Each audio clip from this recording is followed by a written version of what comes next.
Hi guys, ito naman pong kaibigan nyo si Jake, no? So dito guys, isi-share ko lang sa inyo na dito sa Australia, long travel po, mayroon po silang toilets, no? Toilets o restroom dito sa Philippines, no?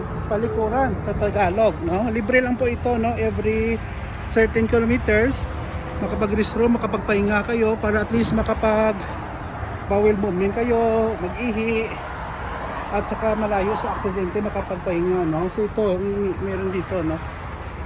Shelter, walang bayad po ito, no? So ang mga tubig dito hindi pwede inumin, panghugas lang talaga, no? So makapagpahinga kayo. So libre lang po ito, walang bayad. So itong maganda dito sa government ng Australia. So kabundukan dito guys, no? So gusto nyo yung video na ito, paki-like lang po, share, and huwag kalimutan mag-subscribe. Maraming salamat po guys, love you all. Kita-kita po tayo sa susunod na video.